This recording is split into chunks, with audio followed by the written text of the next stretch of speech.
winners of yesterday's qualifying events, 50 miles each, Bob Seneker in the Johnsonville Sausage Lane Automotive Thunderbird, and fellow Ford driver in the Quality Care Port City Liberty Ford, Butch Miller. Second row, Mike Miller, third on points, Minnesota native, Georgia resident, the Pontiac Motorsports Pontiac. And next to him, Mike Eddy, 3 wins this season. Number 4 could come on a road course. Sounds funny, doesn't it? In 3 previous ASA road races, second all 3 times, Leighton Reese in the Hotchkiss Performance Chevrolet, and outside fellow Chevy chauffeur Scott Hansen, the Wisconsin Aviation Chevrolet, and a former winner on a road circuit. In the 52K, Ken Schrader out of Concord, North Carolina on a weekend odyssey, including this ASA road race. And Brad Loney, 9th on points, looking forward to his home track next week in Cedar Rapids, Iowa. Runner-up to Butch Miller in points, Glenn Allen Jr. starts 9th in the Troop Motorsports Port City Pontiac, and alongside Dick Trickle in the Arctic Cat Ford Thunderbird.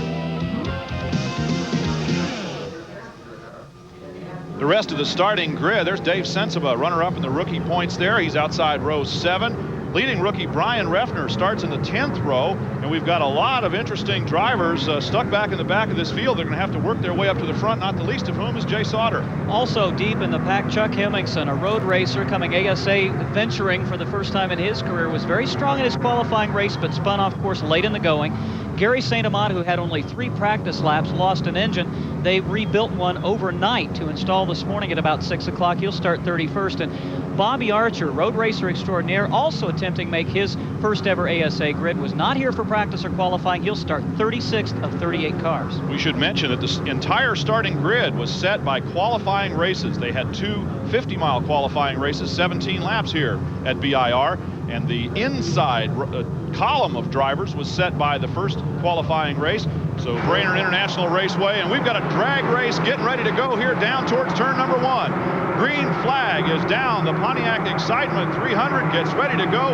And on the front row, Bob Seneker and Butch Miller in a drag race. Mike Miller runs over to get in the draft behind Butch Miller. Then the black car of Mike Eddy lines up number 4 going into turn number 1. We're racing here at Brainerd.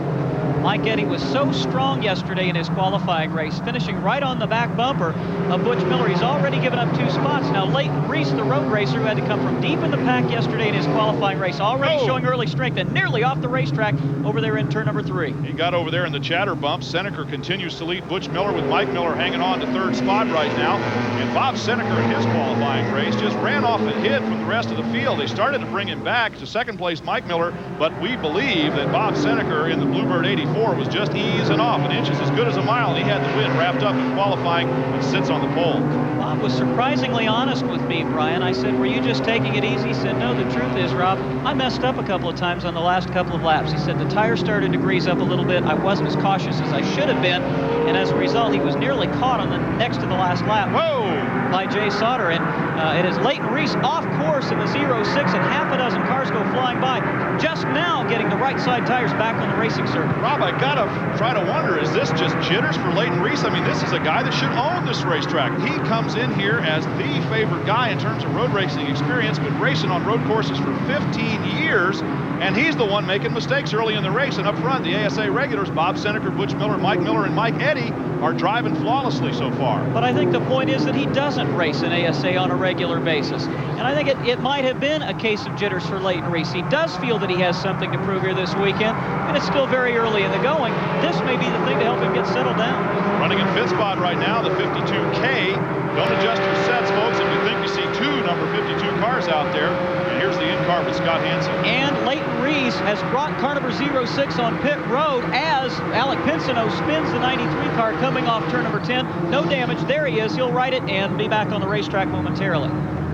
Let's go down to the pit area. Our first report is going to be the Honorable Ralph Shaheen. Well, it looks like a flat right front tire is the call here, Brian. As the crew puts the car up in the air, they will only change the right front tire. The car will come back down off the jacks, and Leighton will return. He said he was going to try to be more calm here this weekend. So far, he's running high on adrenaline.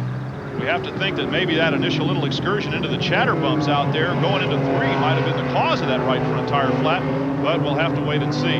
As the race lead continues to be the number 84 car of Bob Seneker, Butch Miller trying to give him a little nose there on the inside. Mike Miller, Mike Eddy hanging on. And then the 5th place car is now a red one. Yeah, that's the man on the move. It's that youngster from Iowa, Brad Loney, who's proven, despite the fact that he's done no road racing outside of these 3 ASA events, no road racing schools, he's already moved that red number 33, the Flex Steel Winnebago machine, up to the 5th position.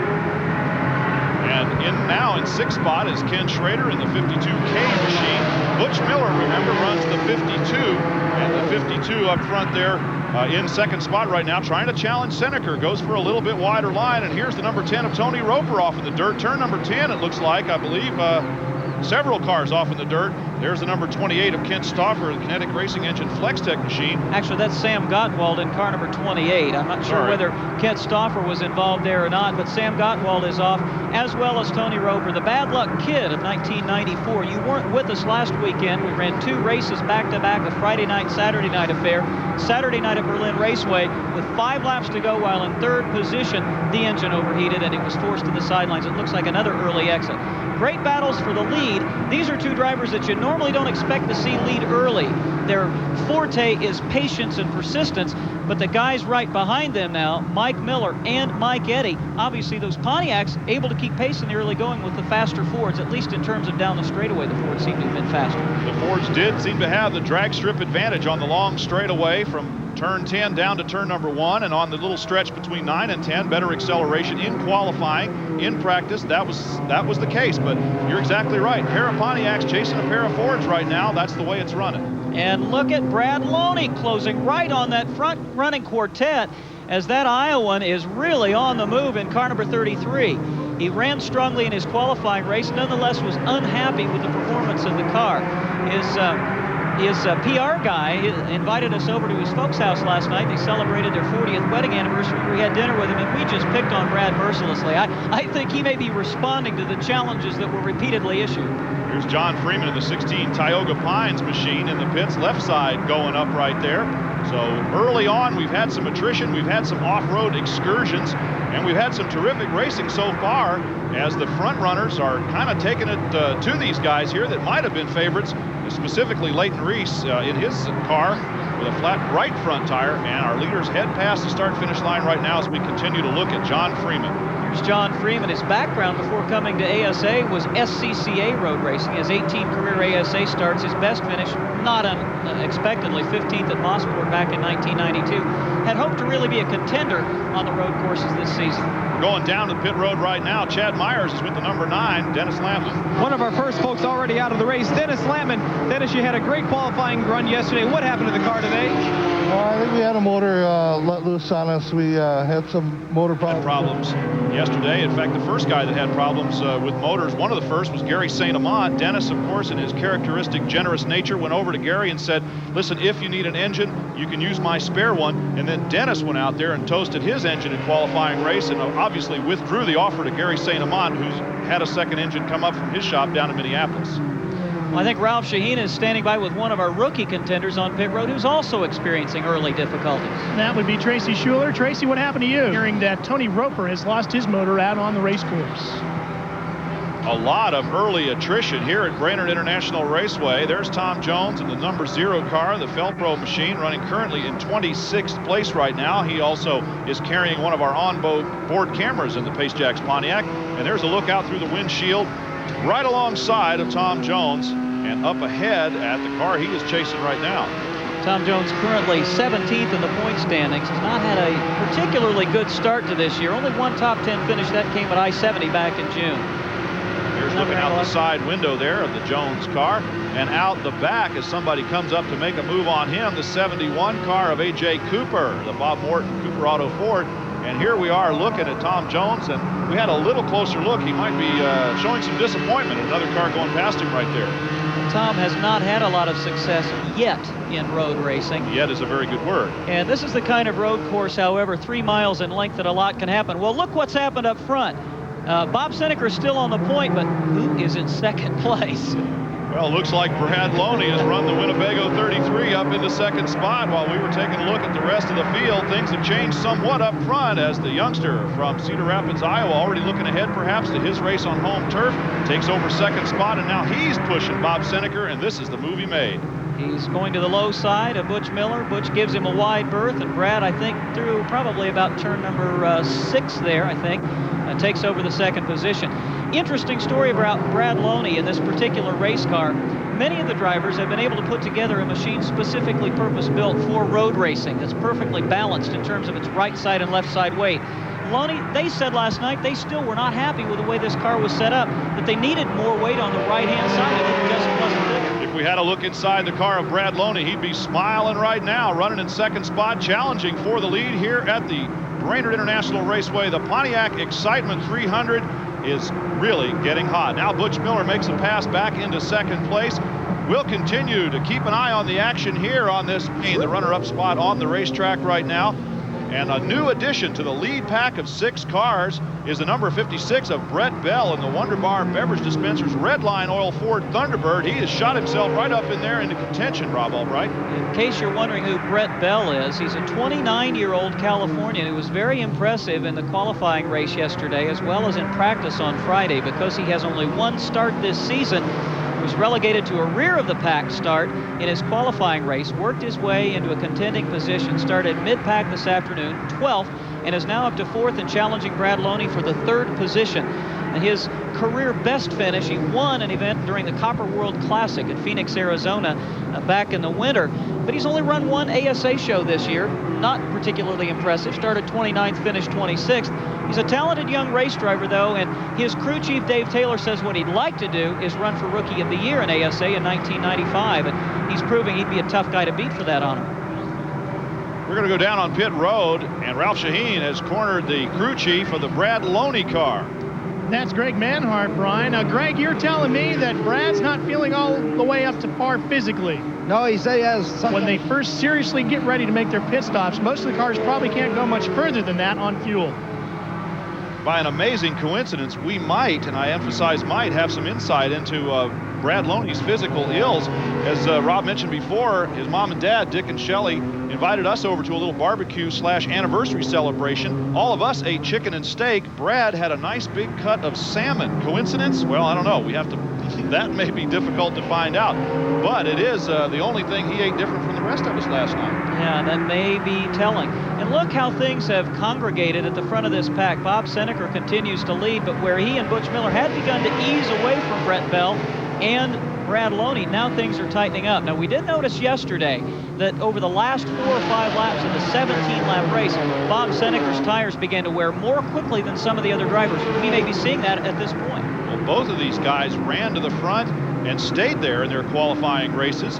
And number 56, Brett Bell, continues to shadow the pair of them back there in 3rd spot. Mike Eddy and Mike Miller are kind of swapping spots back there in 5th and 6th.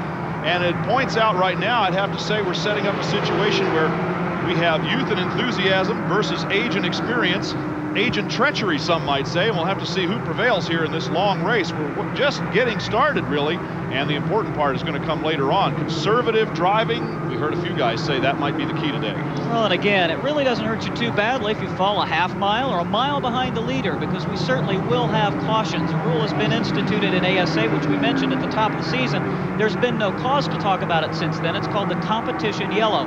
And on a road course, if we happen to run 20 successive laps under green, a yellow flag will automatically be displayed so that the drivers will have a chance to come on pit road and change tires. ASA officials simply feeling that the race should be decided by the racers themselves, not based on green flag pit stops, which tends to separate the battles on the track. 9 laps complete on the race course right now. Bob Seneker and Butch Miller taking 2 very different lines through that hard right-hand bend. And the rest of the lead group, you might say. Then it field strings out a little bit. There's Scott Hansen running back in 7th or 8th position, 7th, I believe. And then there's a gap back to the Ken Schrader 52K automobile. Then we're looking at Dave Sensabaugh in the number 4 Lane Automotive Gage Motor Mall Chevrolet. There is Ken Schrader. And Sensabaugh's having a great run right behind Schrader. There he is in car number 4 with no previous road race experience. He did, however, go to road racing school, but he said that Bondurant school, the cars were so different that he's had to relearn here this weekend. He got progressively better as his qualifying race went on yesterday, and Dave really has a chance now to open up a points points lead in that rookie battle. Brian Refner was on pit road early and is already 1 lap down, and Sensiba moving up strongly.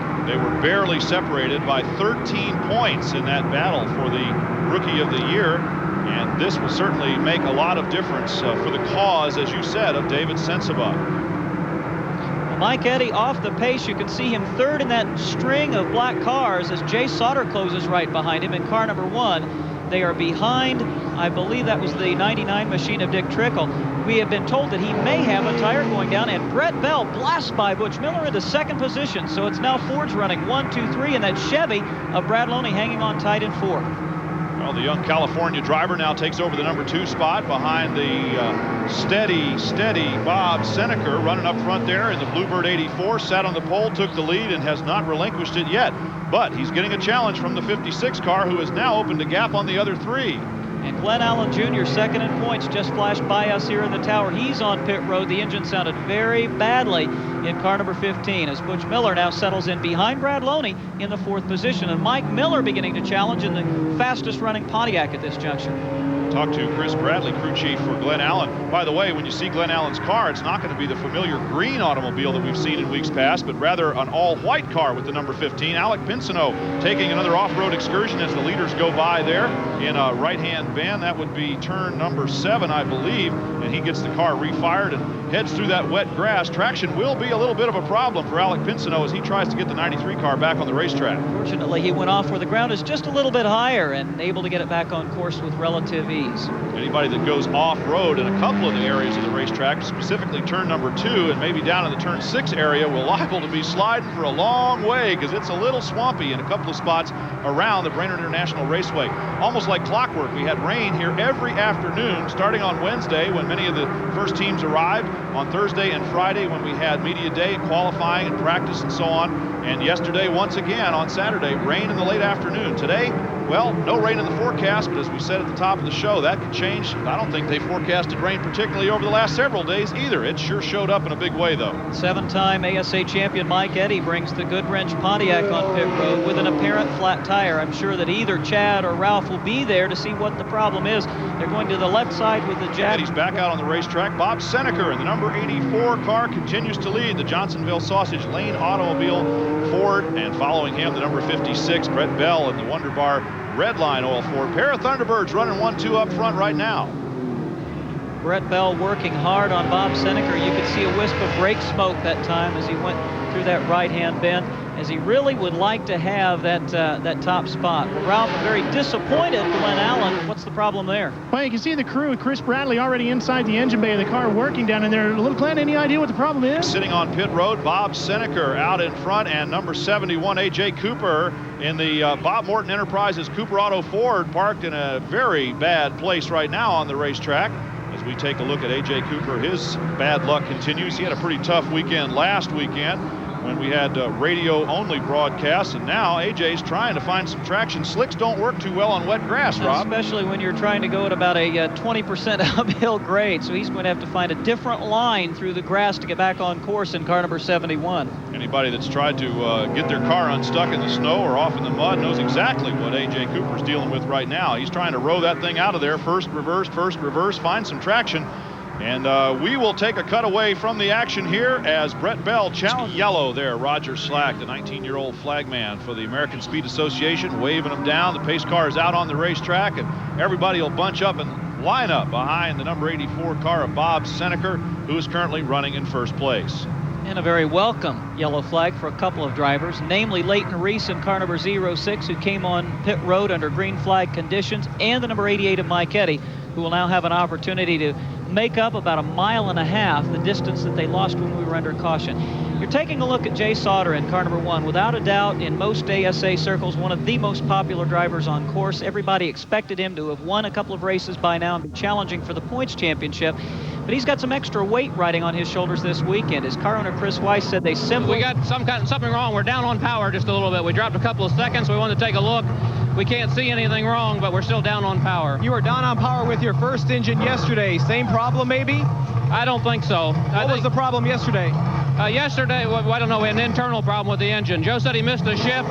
He might have over-revved it. We're just going to have to wait and see. That's Ron Knott, crew chief for the Joe Knott crew. Just moments ago while we were away, but Bob Seneker continues to lead with Brett Bell challenging in second spot. Things have changed a little bit now. The 33 car of Brad Loney is in third spot. Butch Miller moving back.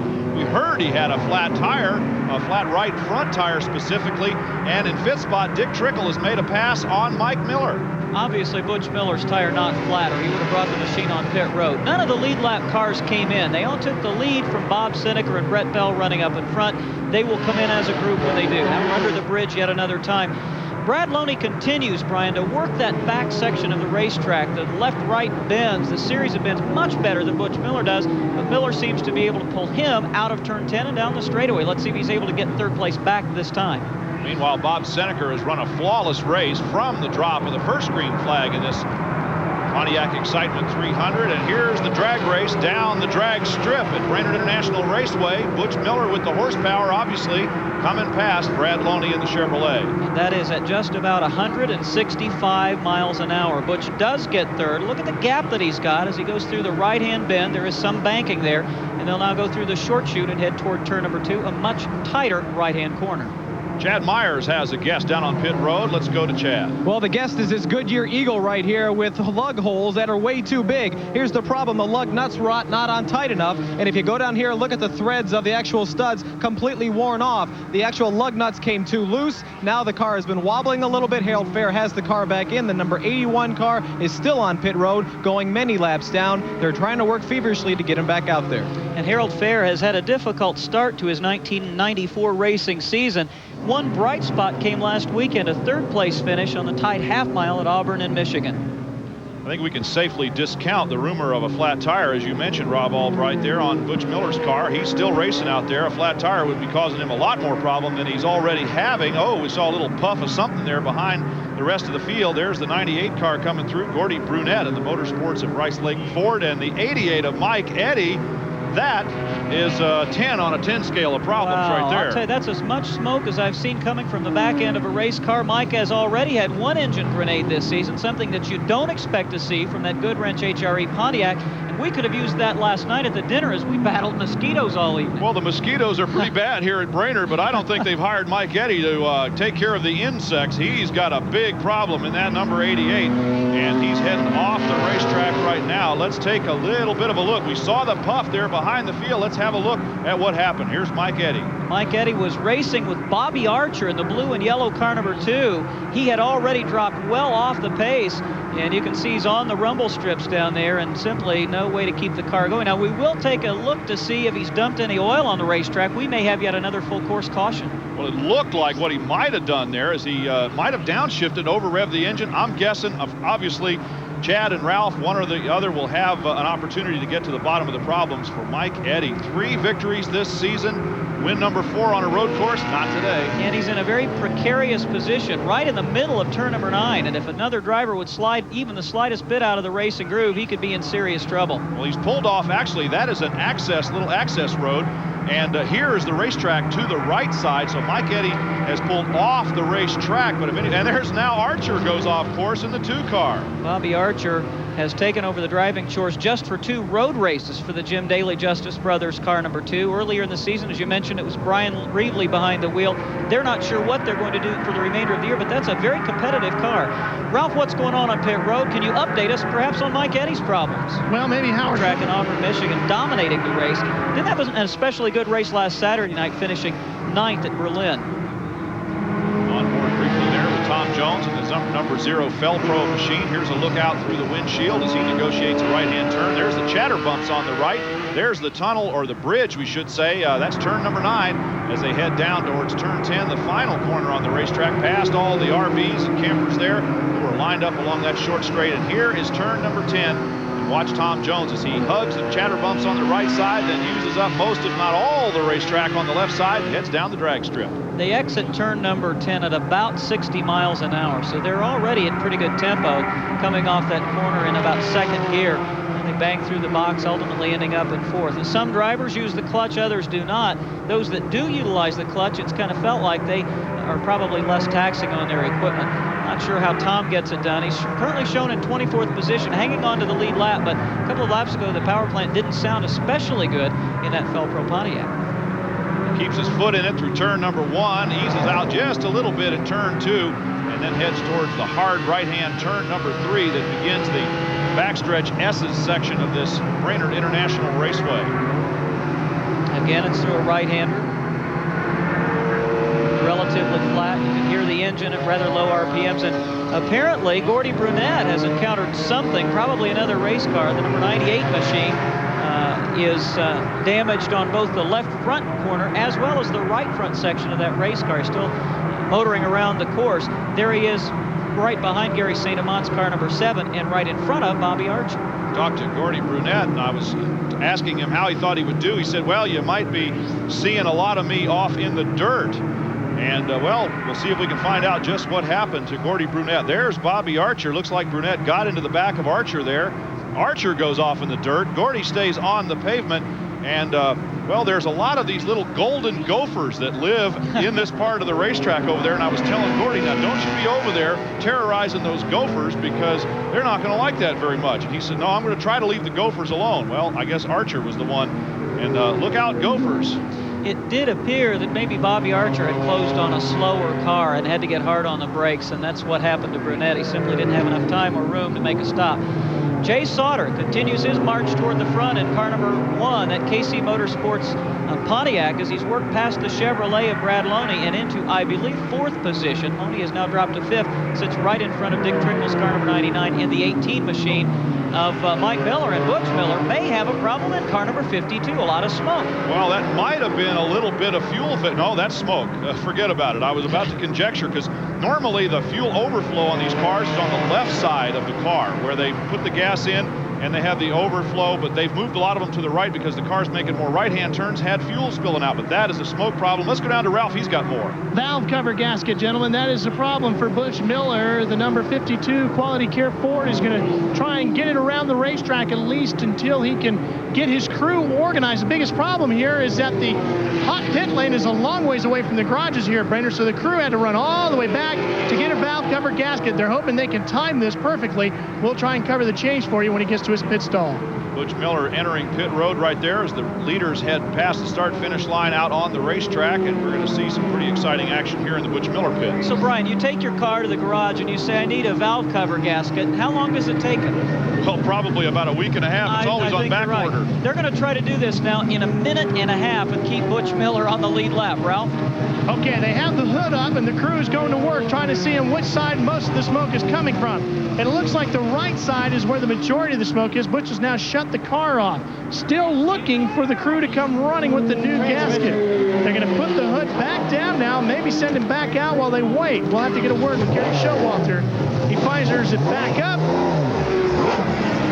Oh, and here we got a lot of action on the racetrack. There's Mike Miller backed over into the grass. The 33 car of Brad Loney trying to get going right now. So 2 red cars have been claimed there, and I believe that is the turn 3. And I just started to say the top 3 in points, Butch Miller, Mike Eddy, Glenn Allen Jr., all having problems, and it was an uneventful day for Mike Miller. Boy, that changes in a hurry. While you were thinking about it, that'll teach you to think about it. Here's the turn that where Mike Eddy expired there and pulled his car over. They go to turn number 9 under the tunnel, and now it is a runaway 1-2 for Bob Seneker and for Brett Bell.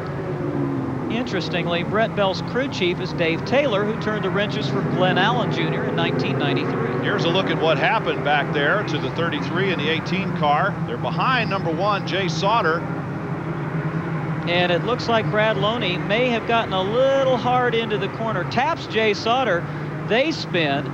Dick Trickle makes a move to the low side. Mike Miller spins, scooting through our car number 53, Scott Hansen, Ken Schrader in the 52K, and other drivers taking various and assorted routes through that altercation. It looked like Miller hard on the brakes. Trickle managed to slide through there. And here is Bob Seneker, who is just squeaky clean right now as far as his race is going. The only one giving him any trouble, the only thing giving him any trouble is that 56 car right behind him, the Wonderbar Redline Oil Ford Thunderbird. Well, no word on Butch Miller's problems, whether or not they've been resolved with that quick fix. He did get in and out very rapidly and did maintain a position on the lead lap, but he now has his work cut out for him to be a factor before the afternoon is concluded. While we watch these two leaders who have distanced themselves from the rest of the field, partly by ability and partly by circumstance, we're going to take a quick cut. Bob Seneker and Brett Bell continue to duel up front, and so far Seneker has led every lap. Oh, Brett Bell a little too hard on the brakes, and now we're seeing his car smoking, probably only temporary though.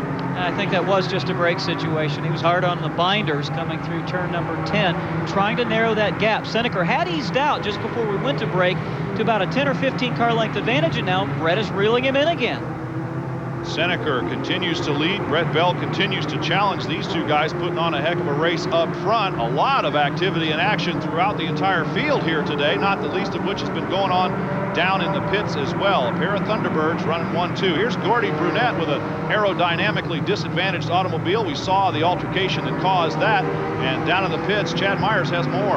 Well, part of the other altercation that was before that, I asked the crew chief, hey, what happened to the car? He said, I think he hit some rhubarb, one of the off-road excursions that they took out on the back 40. So the car's going off the course, actually ruining the cars, or at least hurting the cars just a little bit. Let's kind of update you on the way they're running as we continue to watch the youngster from Minnesota, Gordy Brunette. Is Bob Seneker and Brett Bell, of course. Dick Trickle now, Brian, has moved to third. Scott Hansen, who won at Topeka last fall, is in fourth position. Kenny Schrader, a quiet but good race, in fifth position.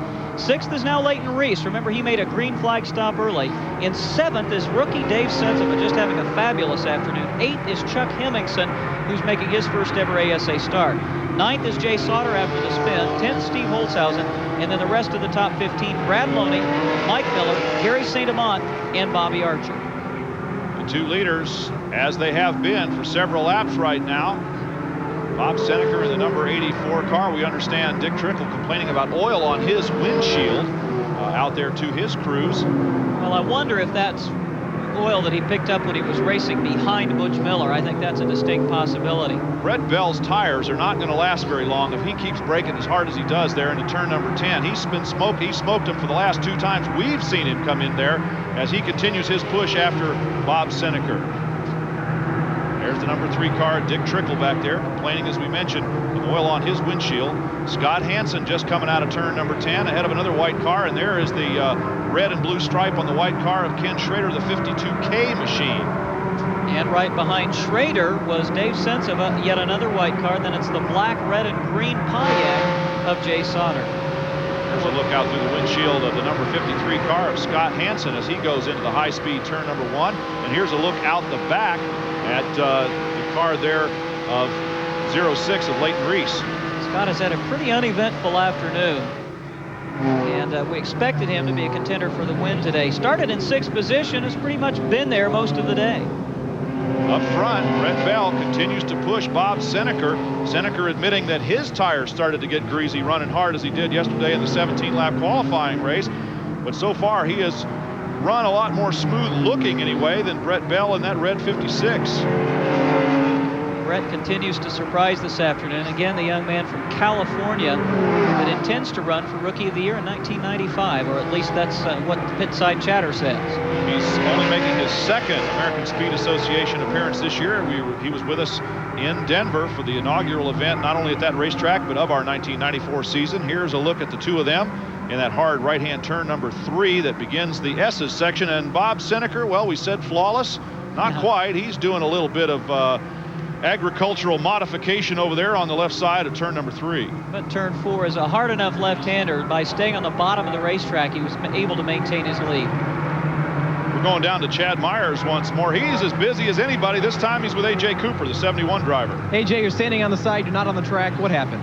We lost a motor coming out of turn 9. A couple of cars are complaining about the green. Another short day for A.J. Cooper. You mentioned just briefly earlier in the broadcast, he didn't have the best weekend of an ASA driver's life last time around. We had a 2-race weekend. Now, Brian, what we begin to wonder about is pit stops. And if we stay green for much longer, we're going to see green flag pit stops. Ralph, we see the hoodless car number 52 of Butch Miller. What's going on? Well, Rob, you know, sometimes a pit stall can be where you can find the telltale signs of how a car is running. This is Butch Miller's stall, and there is no oil on the ground. These are stains that were here from a previous race. Butch Miller's car is not leaking oil. It was not spewing as much smoke anymore. ASA has said the car is fine since it's not leaking oil. Butch says all the gauges read normal. He will stay out. When he pits, it'll probably be under green. He has already got a full fuel load. He'll take 4 fresh tires and get the hood mounted back up on the number 52 and continue on. Now, for a while after they changed that gasket, it looked like the car was continuing to smoke. Now, Brian, it stopped. Well, they never actually changed the gasket. They took the hood off, and as Ralph said, they were still running trying to find it and had not done anything really to the car other than remove the hood and send it back out there. They couldn't see anything wrong, and, well, we can't either. And maybe they just tried to tighten down the valve cover. No change up front. We're monitoring the progress of virtually all of these American Speed Association drivers in the Pontiac Excitement. 36 laps complete at the Pontiac Excitement 360 laps scheduled here today as the drivers come around the tower. We're in that building somewhere, folks, having a great time. David Ansbaugh pulling down onto pit road there, the number 37 car. And we expect a lot of action on pit road fairly soon. Some of the cars that came in and changed and gassed up, some of them didn't. The ones that didn't will obviously have to pretty soon, Rob Albright. And Dave Ansbaugh pitting under green, not the best time to do that. And Ken Schrader, the first among the lead lap automobiles to come onto pit road. It looks like Brad Loney's team also has the pit board ready for the Chevrolet car number 33. They'll pick it back up, and again, tell Brad where he comes in. There it is, the red, white, and blue car number 52K of Ken Schrader. Ken Schrader brings the AC-Delco machine into the pit. The crew runs around to the right side, obviously right side tires. Now they can change 4 tires, they can use 2 air guns, they can only use 1 jack. So even if they change all 4. Schrader man gets it going and finally returns to the Brainerd racetrack. Now we talk about it being 52K. Ken Schrader is under contract with AC-Delco to always run 52 when he's in a non-Winston Cup event, yet Butch Miller, who leads the ASA points, routinely wears the number 52. So we said we'll just do what Ken does when he goes open wheel racing. We'll put a K on it. There's a look at the Joe Knott car, and there's a look at Joe Knott doing a little whirl-a-gig out there. Happened while we were away from the racing action there during commercial break. But the 21-year-old, the youngest driver on the ASA circuit, is back out on the race course. There's the number 18 car of Mike Miller, and I don't know, was that a problem? I don't know. I think he might have scooted off course. Here comes Bobby Archer. We know that car number 33, Brad Loney, and Gary St. Amant both scooted past. So has car number 2, Bobby Archer. But our second place car, Brett Bell, is now on pit road. This is the man who was challenging Bob Seneca for the lead. Let's go to Ralph quick. Brett Bell keeps the revs up as the left side of the car goes up in the air now. They get everything on the car. They were a little slow in getting right side tires mounted. Now he's down off the jack and finally gets back underway. Slow stop here. As he goes back out, Mike Miller just came by our vantage point in the tower. A lot of smoke as he headed down the main straightaway. Dave Sensiba brings car number 4 on pit road, and it didn't sound very good either. So attrition taking its toll on all of the points leaders now as we add Mike Miller to the list of those with apparent woes out there. If Mike had kept running, we conjectured that perhaps he would be the new points leader at the end of this day. There's David Sensiba on pit road as well. We'll have to keep our eyes peeled on the red number 18 Pontiac Motorsports Pontiac. Let's go down to Sensiba's pit with Ralph Shaheen. The problem for Dave Sensiba was he was out of fuel. That was the biggest problem and why he sounded so off song. Now they're going to have to fix the hood. It came loose as well. Bob Seneca, boring Bob Seneca, we'd almost have to say. This is the same way he ran in the qualifying race. Just took off out in front and stayed there.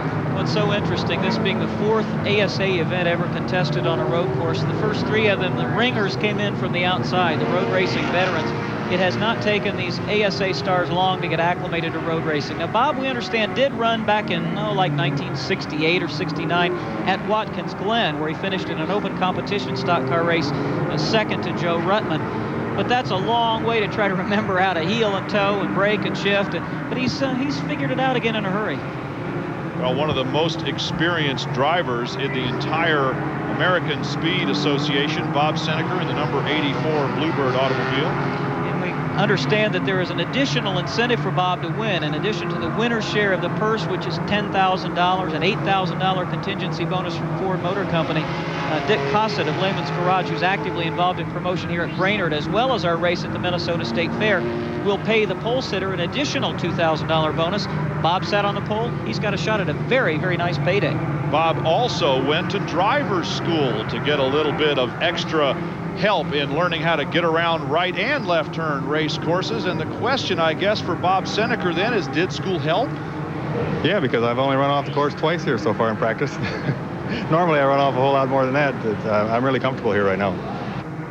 And off course once in the race already, but it hasn't hurt him. Just a little bit. He wasn't quite gopher hunting out there like some of the other fellas have been. But Bob Seneker, we'd have to say, has run a fairly flawless race right now at this point. And in second spot behind Bob Seneker, another veteran driver, the number 99 black car of Dick Trickle. And right behind Dick Trickle, as we watch Bob Seneker motor around, is Scott Hansen in car number 53, having a consistent but quiet afternoon thus far. And Leighton Reese, with the early stop, has battled back to fourth. The leader is Bob Seneker, second Dick Trickle. A lot of cars spread around this entire 3-mile Brainerd International Raceway. There's a look at the number 99 Arctic Cat Ford Thunderbird, with the veteran driver in there making an appearance here at Brainerd International. He's being challenged by Scott Hansen in the number 53 Wisconsin Aviation Chevrolet.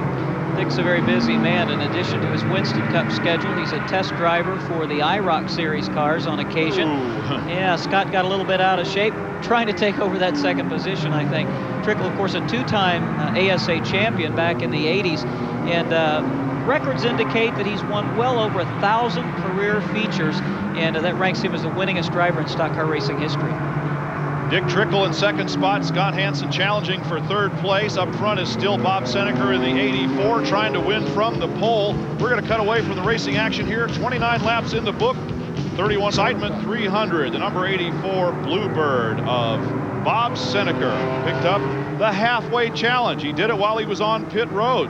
So indeed, the winner of this week's halfway challenge, sponsored by Wins, is Bob Seneker. He wins $500 from Wins for leading at the halfway point of the race today, and no one said he couldn't do it while he was heading down pit road to make his stop. He's got tires, gas, back on the race course. He's not leading anymore, but he was at the halfway mark, 30 laps into this 60-lap race.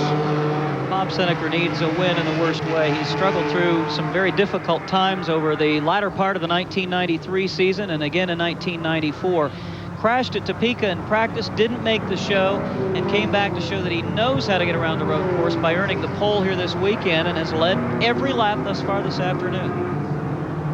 There is Dick Trickle, who has now inherited the lead by virtue of Bob Seneker's pit stop. Challenging him is Scott Hansen.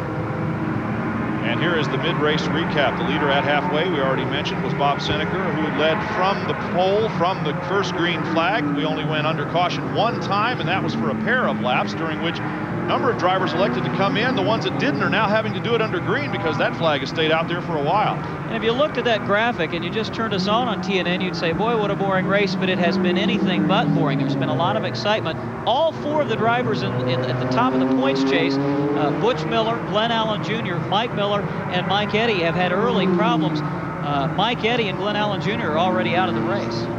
Mike Miller still running and trying to make up some ground. And here is another look at the number 99 Arctic Cat Ford Thunderbird of veteran driver Dick Trickle. Dick was able to slide through in an altercation that involved some of the other drivers. And we're seeing a bad-looking car there. That's Brett Bell's car number 56. He just came on pit road as we're looking at a battle for position. As he came by the tower here at the start-finish line, or just south of the start-finish line, a lot of flame and smoke and fire. He had a flat tire, and I think it maybe had caused the brakes to catch on fire. He was nursing it around the racetrack. There's Dick Trickle, the man behind the wheel, the number 99 car, who is the leader right now, being challenged by Scott Hansen in the number 53 Wisconsin Aviation Chevrolet. There's Brett Bell's car, Ralph Shaheen. Well, you saw a lot of the crew from Glenn Allen Jr.'s team helping to lift up the right side of the car, Brett Bell, so he could get the jack underneath there to change the right side tires. They will now take advantage of the stop and change left sides as well, then send Brett back out. No damage to this side of the car. It looks like the right side of the car might not be so bad as well. Well, now we know what's being done to repair the problem. Let's take a look at why it happened. There you see the number 5-6 is going to be ground off, so you won't even recognize it. There, the sparks coming out from under a very flat right front tire, Rob. And let's hope it is only a tire problem. A lot of the right front suspension components, when it rides around like that, could actually be down on the racetrack. We did see some smoke and flame. Apparently the damage not significant as the right front has been replaced. And Brett will rejoin the race. It's going to be a tough uphill pull for him from now on. Brett Bell rejoining the action here, significantly more out of competition than he was when he was challenging for the lead behind Bob Seneker. Seneker's back out on the racetracks with no problem, but the leader is Dick Trickle in the number 99 Arctic Cat Ford, Scott Hansen in the number 53 Wisconsin Aviation Chevrolet. So Chevy Lumina chasing a Ford Thunderbird. Turn number 9 is where they are on the racetrack right now. Some of the fans taking advantage of a good vantage point on top of the bridge, and a lot of fans camping out along that fence right there, including a large contingent here on behalf of Minnesota native Mike Miller. There are over 50 members of the Miller clan out there. They have 6 RVs, 5 tents, and the only one missing, we want to say a big hello to the leader of the clan, Wally Miller, still recuperating down in Florida. And so Mike Miller's mom and dad not here, but just about the whole rest of the Miller clan is. Here is another look at that number 2 car, Archer, continuing to run strongly. Bobby Archer had a few laps last week in this race car, but this is his AC-Delco Challenge Series debut. He's running in the Jim Daly Justice Brothers car. Better known if you're a fan of SCCA road racing. Yesterday, Jim Derhaag was in this car, another IMSA and SCCA road racer. He got it set up for Archer, who started deep in the field back at 36 this afternoon. And Brett Bell went around the number 2 car there. Bobby Archer being passed by Brett Bell, who's up to speed. Archer using all of the exit of turn number 10 right there, and then some.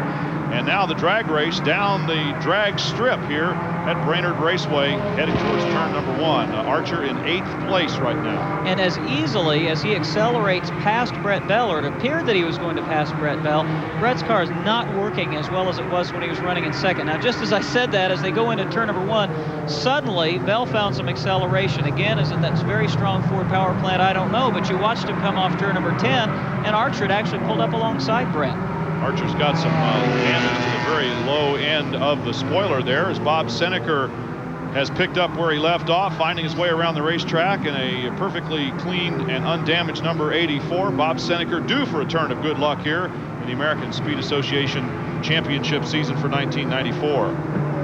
We continue to show Dick Trickle is the leader, 23 laps now without a pit stop. Scott Hansen second, and Leighton Reese back to third. Chad, what's going on pit road?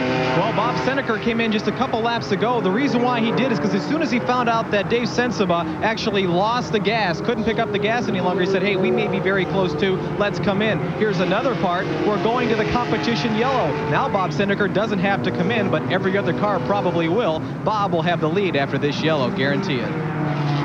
And the yellow is out as Roger Slack displays it from the flag stand. Almost simultaneously, Harold Fair has spun car number 81. And there's Harold Fair with this wet grass.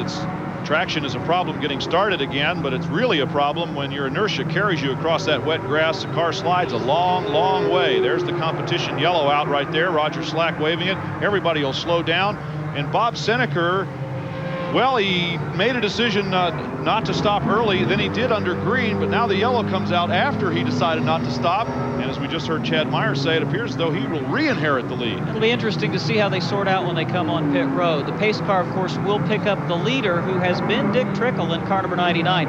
I think we can expect to see, despite what's been said, Bob Seneker probably will come back on pit road. I think everybody will that remains on the lead lap. Competition yellow, again, if you've just joined us, we've run 20 successive laps, 60 miles under green flag racing conditions, and now we've thrown an automatic yellow flag that allows all the lead lap automobiles to come on pit road, get their service under caution, and it'll bunch them up for better racing when we go back to green. The intent of that, of course, is to keep green flag pit stops from happening. We are under competition yellow as we look into the eyes of the number 0 driver there, Tom Jones, with a caution flag out on the race course. Computer hardware for our electronic scoring system provided by Gateway 2000. For more information about Gateway 2000 products, call 1-800-846-2060. scoring computers here, our hardware, will be working awful hard now to resort things out. Rob Albright, after this caution, we saw Bob Seneker come in and duck back out again. We saw the drivers coming down the homestretch straightaway. Dick Trickle on the inside, Scott Hansen signaling to him. And what was the problem going on there? Let me tell you what I think was happening. The full course yellow had come out, but the pace car had not yet picked up the leader, who was Dick Trickle. Several drivers came on pit road, but they weren't supposed to. And in order to avoid a penalty, and we're talking about Bob Seneker and a couple of others, they probably were motioned right on through pit road by their crew chiefs. Had they stopped, had they provided any service on the race cars, they would have been assessed a penalty that could have cost them dearly. So Dick Trickle continues to lead with Scott Hansen in second place. We want to remind you to tune in to the Nashville Network Monday, the 4th of July, 3 o'clock Eastern and 2 p.m. Central Time. We'll bring you live coverage of the Hawkeye Downs 300 from Hawkeye Downs Speedway in Cedar Rapids, Iowa, home track of Brad Loney, our first visit to Cedar Rapids on the American Speed Association circuit. So Rob Albright, Ralph Shaheen, and myself, Brian Drebber, will be there at Hawkeye Downs a little over a week from today. 1 week and 1 day from today. Again, that is on a Monday. There's Dave Sensova in the Lane Automotive Gauge car number 4. That was expected to be the Rookie of the Year this year by most folks who took a look at the roster of 10 registered rookies for the $40,000 Pat Shower Memorial Award. Didn't have a very good start to the year, but has really come on strongly. Had a great run at Toledo on TV. Was taken out late in the race in an altercation with another race car. Ran second much of the race last weekend to Johnny Benson at Berlin Raceway. Finished in the top 10. And I think he's going to reappropriate the rookie points lead here this afternoon if he stays out and stays in competition today. Now, I think, Brian, this time we will see, as we've come under the bridge under turn number 9 and through that right-hand bend, turn number 10, all of the lead lap automobiles unquestionably this time will dart down pit road. The pace car is out on the race course. Dick Trickle leads Scott Hansen into pit road. Standing by at the Dick Trickle pit is Chad Myers. We'll get to him in just a moment. And you called it right. Just about everybody, and certainly all of the leaders went in. Let's go to Chad. Well, Dick Trickle will come in for 4 tires, and all the leaders will take 4, because remember, they're turning left and turning right. On a circle, they only turn left, so usually they change to the right side tires, but today they'll have to go to all 4. It's about a 25-second stop. Ralph, I know they're coming down your end. What's going on down there? Danny Stillman has the All-Star Racing crew servicing Scott Hansen's machine. They've got the right side tires just about completed on that change. They'll now switch around to the left-hand side and complete the first ever ASA start. We haven't talked a lot about the 35 car of Chuck Hemmingson. He had some difficulties in qualifying. He ran strong, but then got off the racetrack, got Mike Eddy off the racetrack with him. Eddy kept going, and Hemmingson had to park it back there and lost a lot of ground. That qualifying race started way back in the field, and there's a little bit of off-roading by Bob Seneker. And Bob got a great start. He was 6th on the restart, but he'll now lose several positions as a result of that off-track escapade in car number 84.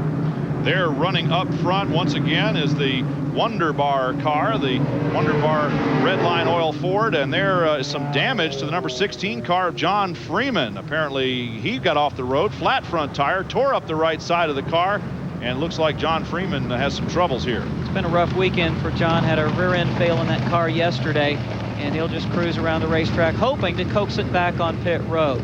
Despite the fact that Brett Bell is now at the front, he is on the tail end of the lead lap, showing him unofficially in 16th position. The battle for the lead is between Jay Sauter and Brad Loney in car number 33.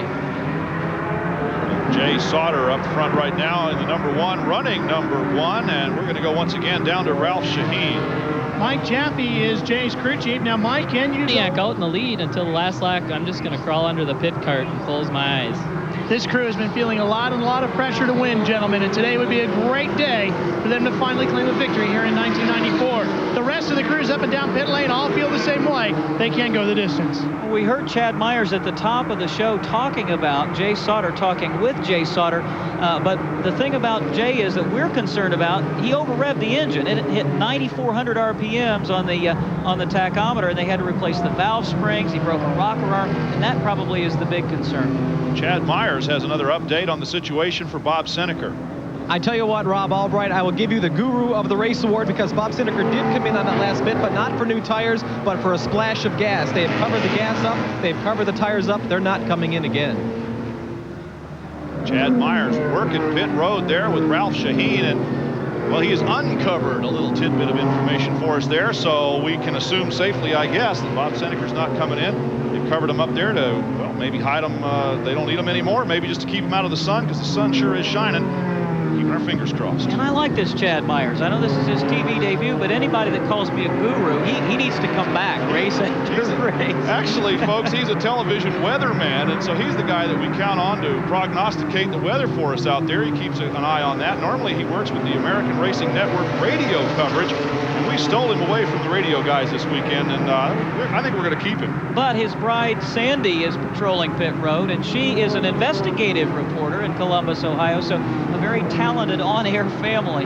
It was Sandy's birthday yesterday, too. She celebrated her birthday and got a happy birthday from all of us as she arrived at the racetrack. Speaking of birthdays, Ralph Shaheen's mom, June, celebrates one tomorrow. We're not sure how many. Ralph wouldn't tell us, June. Maybe you can let us know. And Neil Larson, the promoter of this race, will celebrate a birthday on Tuesday, and a very special birthday last Saturday night.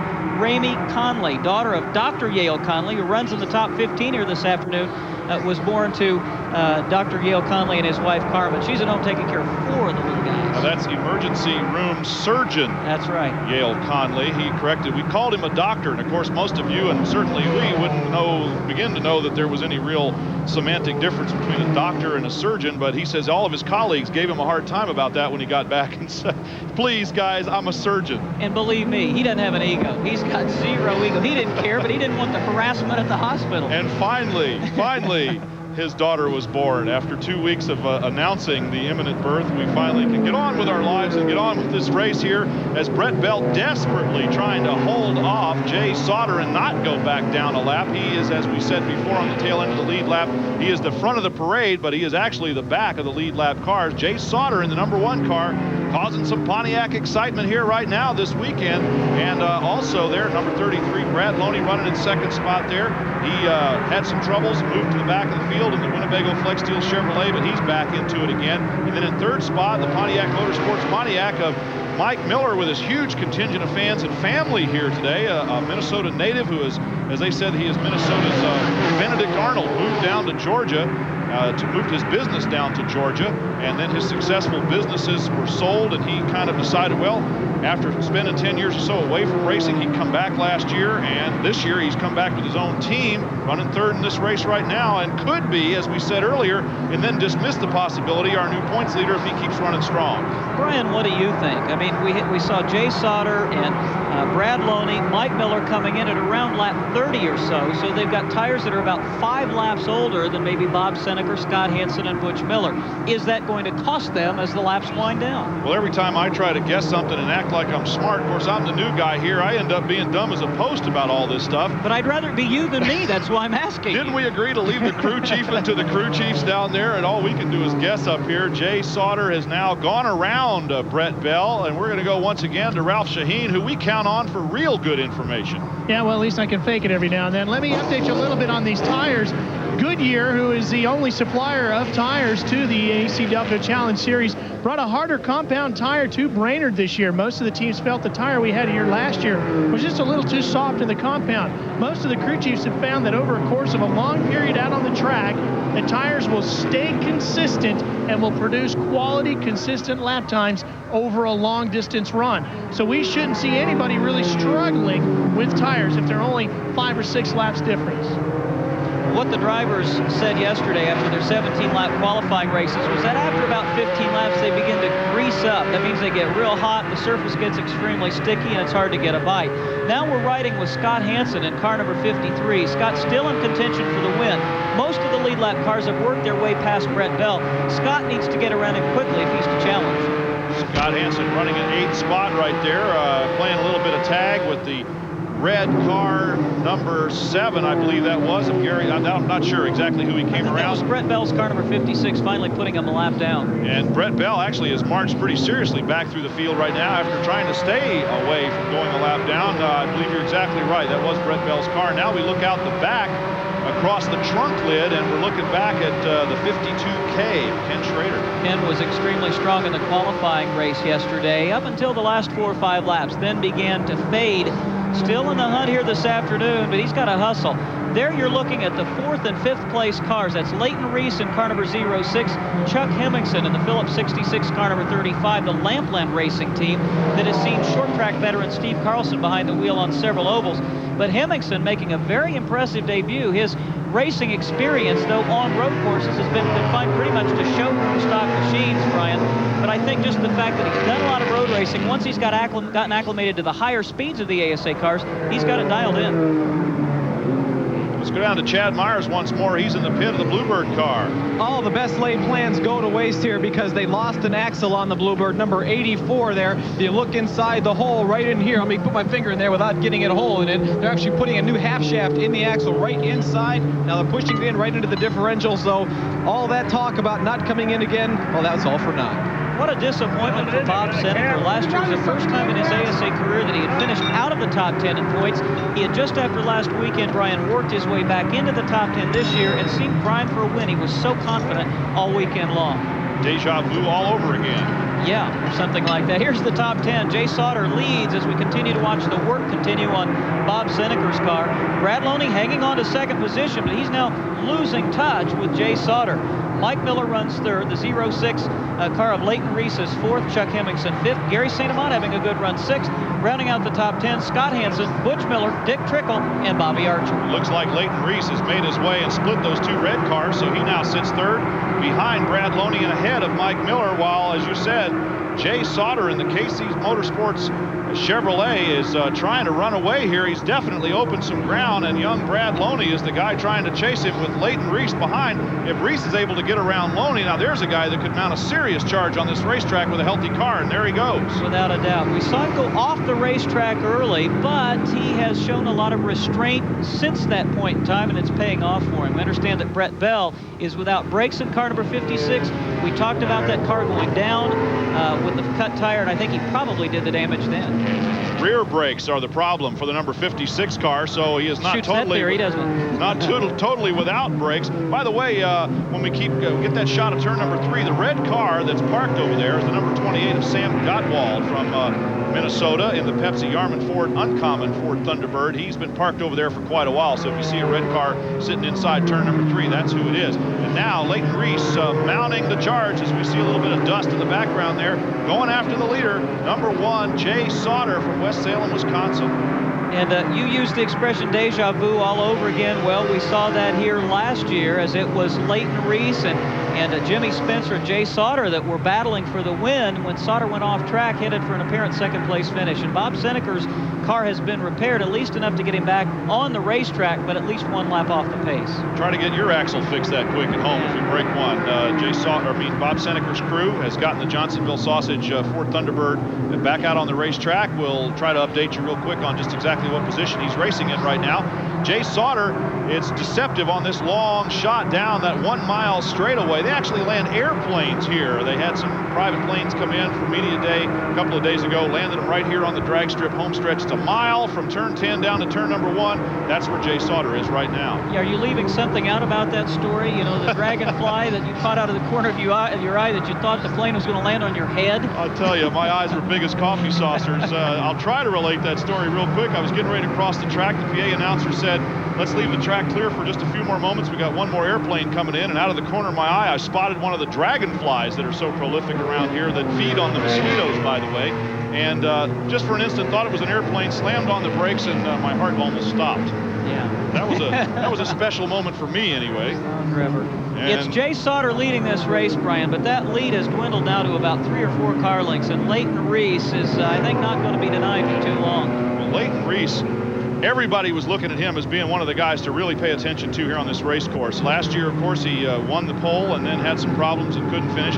This year, he actually appeared to have set the fast time in qualifying and would sit on the pole again, but the qualifying session was rained out halfway through, and out of fairness to all of the other drivers, they just simply couldn't award Leighton Reese the pole position because not everybody had been able to run. So they had 2 qualifying races. They gridded the qualifying races by points. Leighton Reese, having no points, was at the back and had to work his way up. He still managed to start near the front of the field on the inside of row 3. Way in the back at the start of this race at 31st position was the Wins Ford Thunderbird of Gary St. Amant. Now, he's worked his way up to 6th spot. He had only 3 laps of practice crash. They had an engine problem. Another one was retrieved from Minneapolis, about 3 miles south of here. They all showed up, the team did, at the racetrack at 6 o'clock this morning to put that power plant under the hood. They really had no idea what to expect. We would like to extend a get well wish to the mother of Rudy Guess, one of Gary St. Amont's very important crew members, who we understand is quite ill.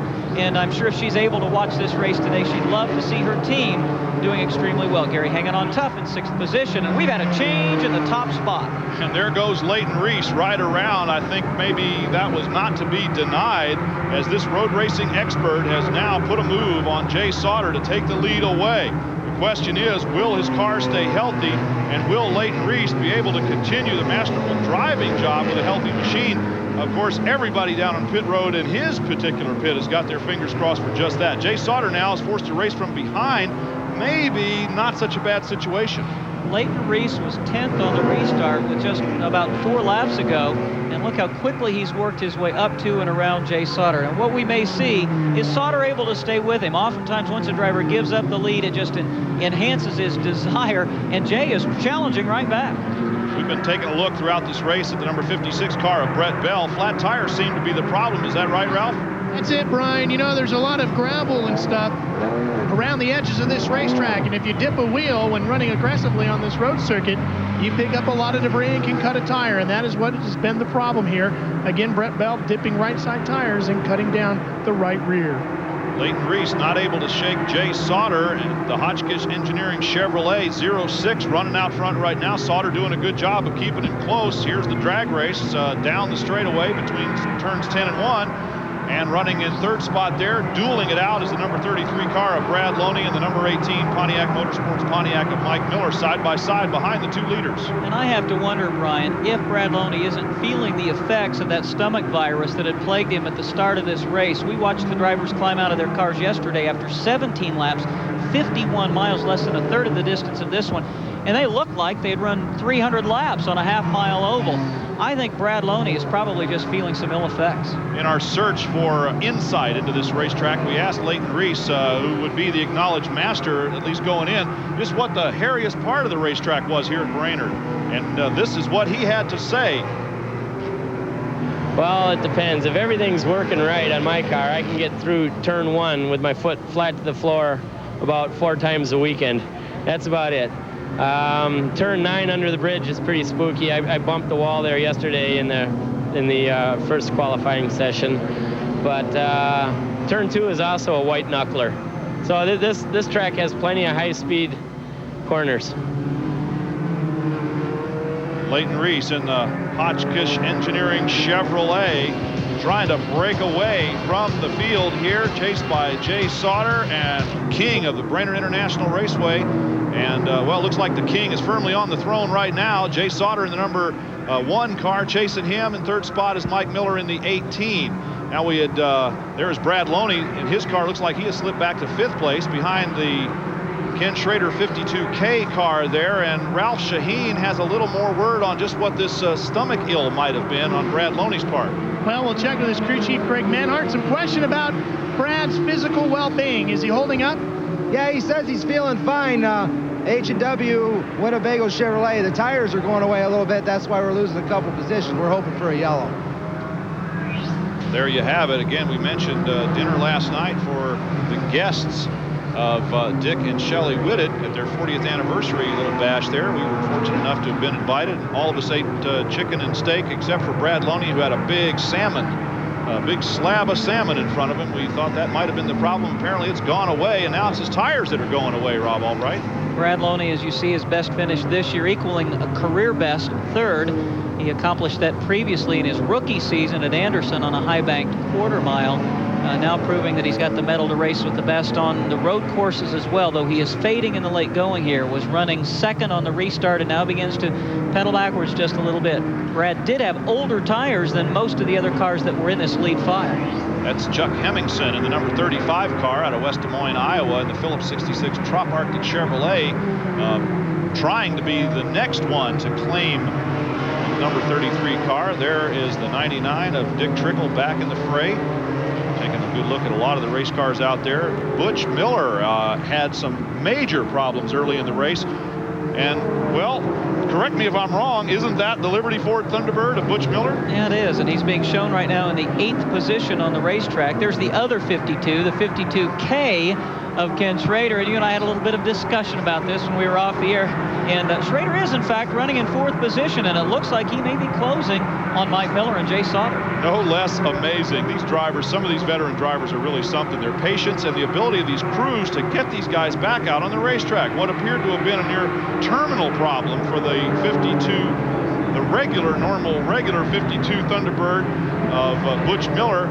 In fact, they have him back out there in 8th spot. And Ken Schrader, well, we outlined a list of woes for that 52K automobile. And that's Ken the regular Schrader, norm, or regular 52K. Yes, right? indeed. Has pushed himself into 4th spot. Don't adjust your sets, folks. We've got a couple of guys up here in the booth just having a good time. And 2 52s out there on the racetrack. That one right there is Ken Schrader. Again, that's the number that he runs in as a contractual agreement with AC-Delco. And Butch Miller, of course, historically has been 52 in ASA. He's championship years in 1987 and 1988. Butch now has moved into 6th position, sits right behind the number 99 of Dick Trickle. And we very shortly could have a battle between Pontiacs for 2nd spot. That's exactly right. Leighton Reese has run off and hidden just about exactly. There he is. The 06 car just sneaks into the frame ahead of the number 1 of Jay Sauter and the 18 of Mike Miller. Ralph Shaheen, more information on Jay Sauter's car? Well, you know, Brian, there are some slight differences between Jay Sauter's ASA machine and the more road racing styled entry of Leighton Reese. Let me show you what I mean using Glenn Allen's machine that's back behind pit wall here. See, these are the brake master cylinders down here, these white canisters. This is a normal position down low and just inside the left front tire. Well, Leighton Reese has mounted his back up on the inside of the cabin of the car, just up in this area here. Now, what that does is it keeps him cooler, doesn't allow him to heat up, and out of the way of something going wrong. Now, take a look at the pedals in Glenn Allen's car here. These are the way Jay's are set up. They're a little bit wider.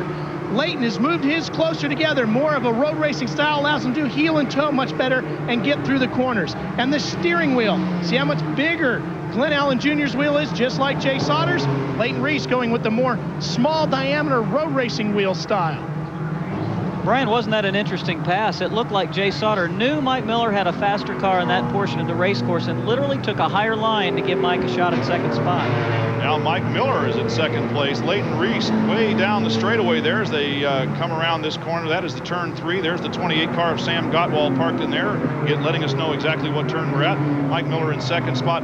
Ralph Shaheen, a lot of really interesting information there from Ralph about the way that a road race veteran driver like Leighton Reese would set up his car as opposed to the kind of scramble that the ASA regular drivers have come here in terms of getting their cars set up. The drivers have a lot less trouble, I think, getting used to turning right, turning left, putting on the brakes and shifting gears than the crews do of setting those cars up to make it easy for the drivers to work. Now we're seeing late in the race, Leighton Reese, all of the little things that he has done to his race car seem to be helping him have an easier time of it out there on this Brainerd International Raceway. Looking at Ken Schrader and Dick Trickle as they run in 4th and 5th positions. Let's give you, as they come under the bridge exiting turn 9, a top 16 rundown. It is Leighton Reese and now Mike Miller 2nd. Jay Sauter runs 3rd. Kenny Schrader 4th. Trickle is 5th. Butch Miller is 6th position right behind Trickle. In 7th is now Chuck Hemmingson. 8th is Brad Loney's car number 33. 9th is Scott Hansen. 10th position is 78 Steve Holtzhausen. Bobby Archer is 11th in car number 2. Gary St. Amant 12th. In 13th position, we're not showing the Dave Sensiba car on this rundown, and he is shown as 1 lap down, though he is still running on the pace with the leaders in car number 4. But that was the top 13. Joey Knott was running 14th. Car number 98, despite missing a couple of fenders, Gordy Burnett running in 15th, and the 00 Brad Hoyt running in 16th position. We're going to take a look away from the Pontiac Excitement 300. We show 51 laps down, 9 to go. We're getting down to the nitty-gritty here at the AC-Delco Challenge Series. Visit to Brainerd International Raceway is 8 laps from completion with Leighton Reese in the 06 Hotchkiss Engineering Chevrolet running out front right now. And in 2nd spot, it is Mike Miller in the number 18 Pontiac. We're going down to pit road for the crew chief for the Leighton Reese car. That's Lance Barham, the head wrench turner for Leighton. Now, Lance, you got a 4-second lead over Mike Miller. Anything you're worried about? he has certainly got his foot in the gas. He is the leader of the Pontiac Excitement 300 right there. Leighton Reese in the Chevrolet Lumina 06. And then we look back, and there comes Mike Miller, the number 18 Pontiac Motorsports Pontiac out of there. Certainly the Minnesota fans would be happy if he could inherit or take the race lead. A large family contingent out here on behalf of Mike Miller. What a great year he's having. Last year in 2 road races, he finished 31st at Topeka, 21st here at Brainerd. He is the only driver that has finished in the top 10 in all 7 ASA AC-Delco Challenge Series races this year. He has finished all but 1 lap in the entire racing season. But he is just mad as a hornet because he can't get a win. In fact, he can't even bump into the top 5. A lot of drivers would be happy with the record that Mike Miller has posted so far this year, but he's not. He is a perfectionist in search of a victory. He's actually narrowing the gap on Leighton Reese. Now, whether or not he's running stronger, Leighton Reese fading, I don't know. And Butch Miller, we rode him off early, Brian. And he has come roaring back into 3rd position in that Quality Care Liberty Ford Thunderbird, car number 52. And I thought we were going to have a real bunching of the point standings. I thought Mike Miller might actually leave here at the top of the heap, but if Miller continues his run, Butch Miller, that is, he's going to stay firmly atop the standings. Well, you weren't alone in writing off Butch Miller, and I think that was probably our biggest mistake of the day, because this Liberty Ford Thunderbird crew and Butch Miller, the driver, they have just done a marvelous job all season long. Today, no exception. We thought they had a leaking valve cover gasket. They had to come in and replace it. They never, in fact, replaced it. They pulled the hood off, got ready to do it, and then the problem seemed to heal itself. He's running 3rd right now and running strong. And there's a great battle for 4th position. Look at the distance between those 2 race cars. You would expect to see Dick Trickle in the black car now taking over 4th position, stay tucked behind Ken Schrader as they accelerate to 165 miles an hour, and then slingshot going into turn number 1. But he decided to make the move early, and it paid off. Trickle now has moved into 4th position ahead of Ken Schrader, who's fallen to 5th. Well, that was that drag race down the drag strip here at Brainerd International, and apparently the Ford Thunderbird's just a little longer legs at the end of the straightaway, and he's able to get by the Chevrolet of Ken Schrader. Schrader now, as you said, in 5th place. There is the 52K. We already saw the 52. We weren't teasing, folks. There are 2 cars out there numbered 52. Ken Schrader has had some strong ASA runs. He loves to come to this racing series. He very much likes these race cars. Of course, Ken Schrader has never met a race car that he didn't like. There's Jay Sauter. He led the last time we went back to green from caution. He's now fallen back several spots and runs in the 5th position, and he's being caught up by several other race drivers. He's sitting 6th, actually 1 spot behind Ken Schrader. There's the number 35 of Chuck Hemmingson, who started back in the field and now runs in 7th place. He's had a very quiet race after an off-road excursion in qualifying yesterday. And there is the apparent new leader in the Pat Schauer Memorial Rookie of the Year competition, Dave Sensabaugh, the number 4, really beginning to realize the hope and promise that a lot of us, certainly a lot of experts, had for this young driver. They've had an extended pit stop. He's running with this lead pack of automobiles, lead lap pack of automobiles, but shown as the first car 1 lap down in 17th position. And Steve Holzhausen puts a move on him in car number 78. And Steve is running, I think, then, what would that make him, in 7th behind Jay Sauter. 8th, I believe. In 8th position, that's right behind Hemmingson. And Steve Holzhausen put on a little bit of a thrill show right here on the main straightaway on Friday. The rains began to fall. He wasn't aware of it, and as he came off turn number 10, he couldn't count. He said somewhere between 3 and 7 360-degree spins before tagging the wall. And there's Bobby Archer in car number 2, having a good run in that Justice Brothers Gillen entry of Jim Daly. And he was a driver that came in with no practice time on Friday, no qualifying time yesterday. Jim DeHaag had been in that car, so he's turned in a good performance to run in the top 10. Jay Sauter obviously having problems. Look at him motioning Chuck Hemmingson to the right. And then we look back a significant distance to the number 33 car, the Winnebago H&W Flex Steel Chevrolet of Brad Loney. Loney, who started and ran well early, was apparently physically somewhat ill. That's gone away. And now we heard his crew chief say that it's his tires that are going away, and he's just tiptoeing around Brainerd International right now as the yellow flag comes out on the race course. That'll be a full course yellow, and the pits are closed. And that will tighten things up significantly. And the man that was on the charge was Butch Miller in car number 52. We've got a car off course, and I'm not sure who that is. You know, I hesitate to say, no, I thought for a minute that it was the 06 of Leighton Reese. It is Tom Harrington's car number 91. So we will go yellow. We will stop the lap count at lap 57. We must run the last 3 laps or 9 miles of this race under green flag conditions. And we'll take a pause from the action. There's Tom Harrington parked on the road. That's the reason for the caution. 3 laps, the final ones. One of our onboard cameras, yanking on the steering wheel, running up through the gears. We're still under caution here at Brainerd International Raceway. We will be going green, and there will be 3 laps of green flag racing here. Normally, there are 5 laps of green flag racing. There's some of the Mike Miller contingent. Can you tell? It's pretty obvious, isn't it? Noisy bunch. Once again, the head of the clan, Wally Miller, recuperating back in Florida. We certainly wish he could be here. I know he wishes he could be here to fill up the rest of that grandstand. And Mike Miller running in 2nd spot right now. So Butch Miller running in 3rd position. Car number 99, Dick Trickle 4th. 5th is the 52K of Ken Schrader. Jay Sauter 6th. Chuck Hemmingson runs in 7th position. 8th is Steve Holtzhausen. Bobby Archer 9th. Car number 33, Brad Loney in 10th. Gary St. Amant runs 11th. Scott Hansen 12th. 21-year-old Joe Knott is in the 13th position. We haven't said much about Kent Stauffer today. He's just had his typical consistent run on the lead lap and in 14th. Tom Jones, one of our in-car camera cars, is 15th, also on the lead lap. And Brad Hoyt, the 00, is 16th. 17th, 1 lap down, is car number 4, Dave Sensiba. And very quickly, we're back to green.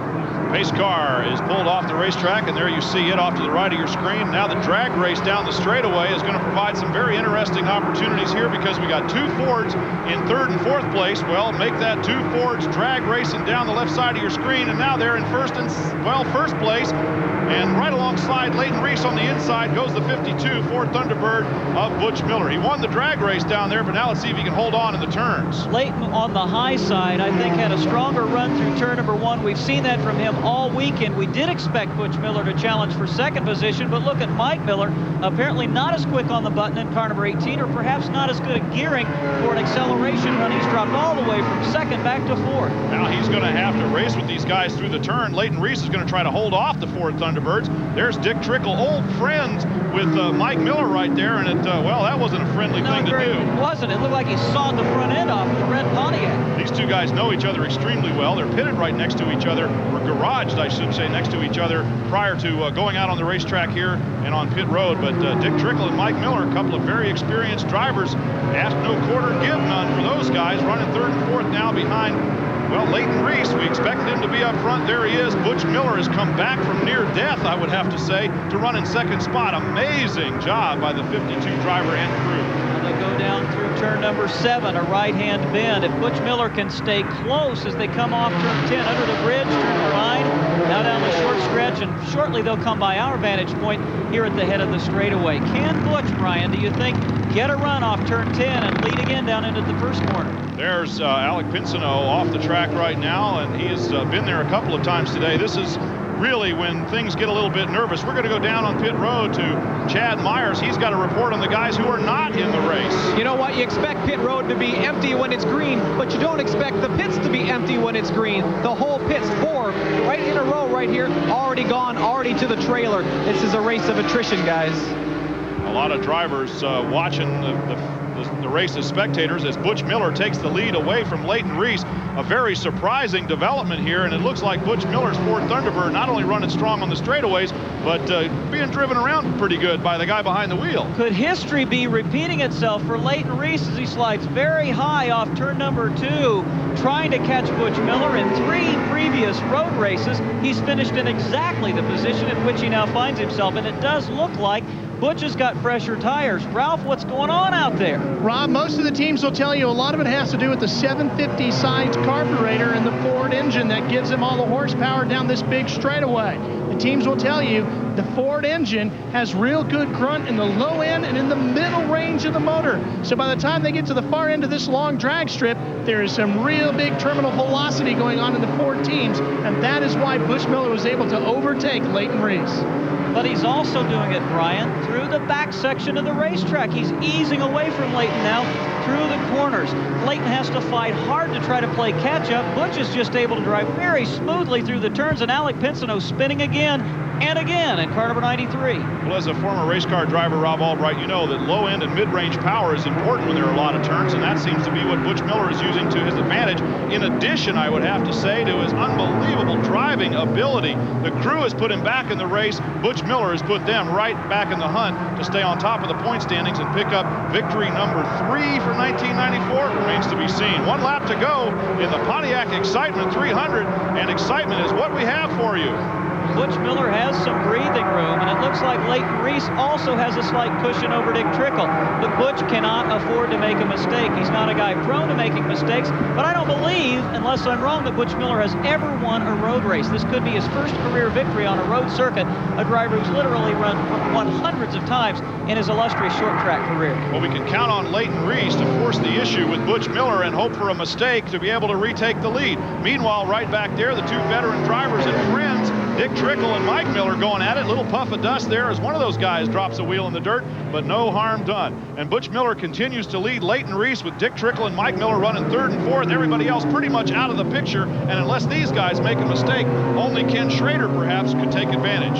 Saw just a wisp of smoke from Butch Miller's car number 52. Perhaps brakes, as they're using everything they've got left in the last mile and a half of this race. Here's turn number 6, the final left-hand bend as they head through. Now turn number 7 actually is sort of all one turn. Then they go to turn number 8, which is a right-hander, and then under the tunnel for the finish line. In this shootout, it looks like Butch Miller, unless he makes a mistake in the final lap or 2, is going to come home with win number 3 for the 1994 season, and Mike Miller goes off in the grass. And let's see, it looks like Ken Schrader would be the only one to get around him. Mike Miller back on the gas.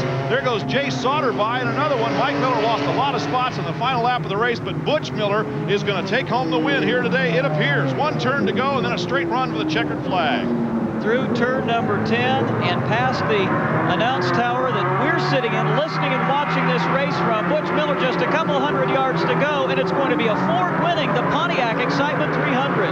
Butch Miller in the number 52, given up for dead halfway through this race, comes back to win his 3rd victory of the 1994 season, and the amazing number 52 Quality Care Port City Liberty Ford Thunderbird has taken the checkered flag here. A road race victory for a very capable driver and an amazing job by a very capable crew. Butch Miller, winner of the Pontiac Excitement 300, will savor this victory, especially, I think, considering the circumstances under which it was won and the venue on which the victory came. Butch loves the road course. Miller, Leighton Reese, and Dick Trickle, we'll be seeing them in a moment. There's the 52K of Ken Schrader and Jay Sauter in the number 1 car, rounding out the top 5. Here's a look at the bottom half of the top 10. Chuck Hemmingson, Steve Holtzhausen with a quiet race and a great finish. Bobby Archer, Mike Miller, an uncharacteristic mistake in the final lap cost him probably 4th place, moves down to 9th. And there's Brad Loney, the youngster, rounding out the top 10. Move of the Pontiac Excitement 300 as we look at the top 5, and there they are. And I'll bet you that Butch Miller is going to make it if we get a chance. Results of the Pontiac Excitement 300. There's a second look at the top 5, and here are the rest of the top 10. We heard Dick Trickle say, almost apologize, if you will, to his old buddy Mike Miller. We'll follow up on that story next time we see you, of course, which will be in Cedar Rapids, Iowa. Here's 11th through 15th places. Gary St. Amant nursed an unhealthy engine to 11th place. Good finish for him. Scott Hansen, Joe Knott, our youngest driver on the ASA. And we look at the rest of the field. Tom Jones, I believe, was the last car on the lead lap. Dave Sensiba ran strongly all day, had an extended pit stop, and it cost him a lead lap finish. But he will now reappropriate the rookie points lead from Brian Refner, who finished in 23rd position today. Sandwiched between those 2 rookies was Gordy Brunette, who, again, proved that he has the talent to run with the ASA drivers, had a good run on the road course his first visit. And Brett Bell, wow, a 26th place finish, not an indication as just how impressive that youngster was, Brian. He certainly had a good run there for a while, and the Eels just took over for him. And Glenn Allen Jr., well, that's going to cost him in the points battle, finishing 34th today in the Pontiac Excitement 300. Dennis Lamman, of course, we saw him retired, one of the very first to do so in this race. And the Eels continue for the gentle giant of the number 9 car. Glenn will unofficially fall to 3rd in the points. Butch extends his advantage over now Mike Miller.